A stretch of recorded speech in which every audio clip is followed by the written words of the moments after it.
Tell me about your initial experience with spice while you were working in the prison. So my initial experience with spice while working in the prison was when I observed one of my students being brought down the hall on a gurney while after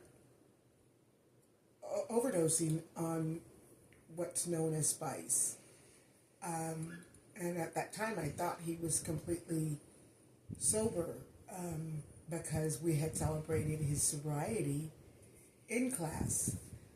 So he, while on the gurney, it was a really hard thing to watch. He was screaming and yelling. There was lots of screaming and yelling, and he was appearing to be convulsing and foaming, and his arms were just welling and swinging, and just he hit his head on the wall, what appeared to be on the wall. It was hard to see because there were COs all around him. They were trying to restrain him and keep him on the gurney, but he was just like he looked like a fish out of water on it.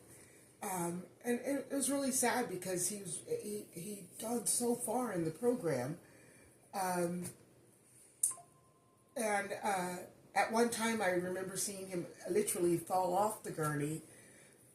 They were trying to get him down to medical, and he actually came up out of his shoes.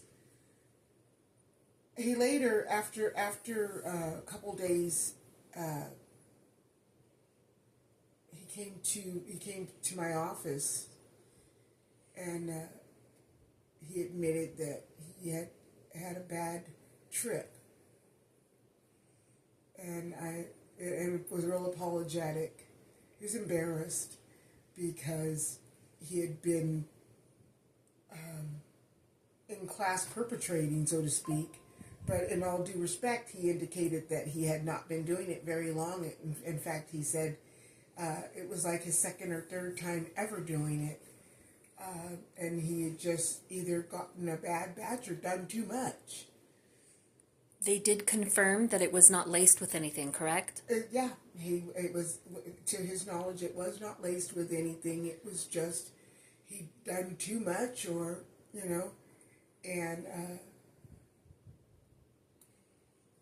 one of his friends had gotten it in through one of his through I don't know how he got it in. They don't really tell us all their business, but through the prison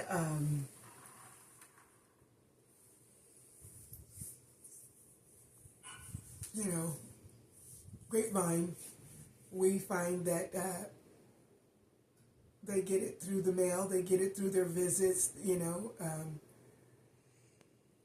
it's really big amongst the young black men in the correctional facilities.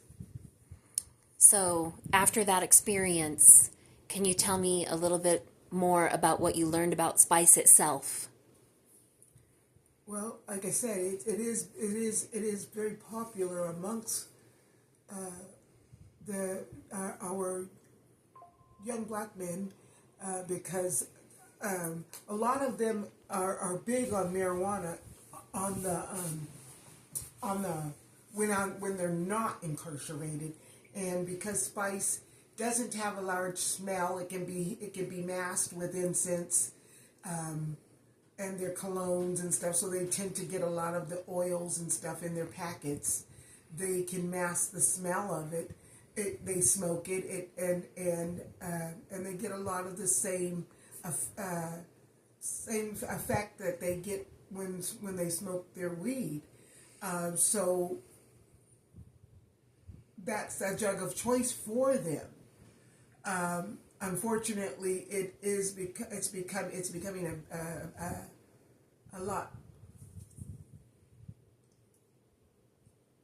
bigger, and the scarier part is there is that probability that it can be laced.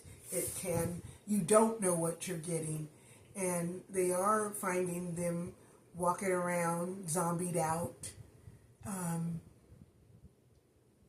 on the yard, and some of the OG individuals are indicating that, yeah, no, I don't want you around. You're bringing notice to the house, meaning it's not as low key as you tend to think you are. You mentioned that they get it through the mail. How are they getting it past the correctional officers? Well, from my understanding, it's like a whole sheet of paper that it can look like a picture on a picture on a paper that you get from drawn from your kid.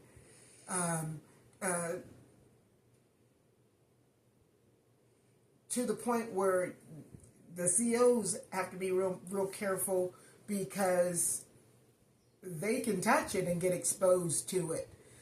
So it's not an herbal thing like regular marijuana is an herb that's crushed up. No. But it can look like that also. You can go into a head shop on the street and it looks just like regular weed, but now it can also come in the form of a sheet of paper. Okay. So it's a regular sheet of paper that's been saturated with the substance, or it's a sheet of paper, the substance is the sheet of paper? The substance is the sheet of paper. Oh, wow. Okay. Okay. Through the course of this project, what have you taken away personally after doing all of this research?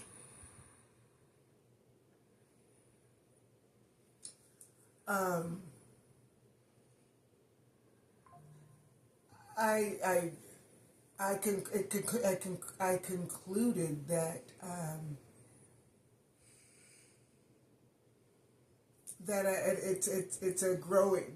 it's growing, but that when asked about how it was viewed in the media, I feel like it's not. When it first came out, it was in the media more because our children were because it was bigger in that with that population, young children, but it has changed more to men around the age of 20 to 23, predominantly more in the population of the prison population, parolees, maybe someone seeking that has to take drug tests for work, that are seeking work, and low economic population, and so it's not so much or the homeless, and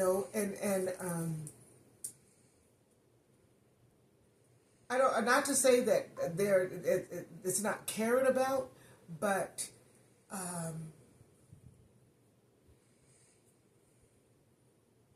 I don't see it. It's not the media. I had a hard time finding it in the media, and I don't know if it's still viewed as not a substance because it's not fentanyl or heroin. I still feel it's extremely dangerous, and it does need to have a light shined on it. Okay. So you feel like there wasn't enough media coverage to make people aware of the situation? Exactly. Okay. Okay, thank you.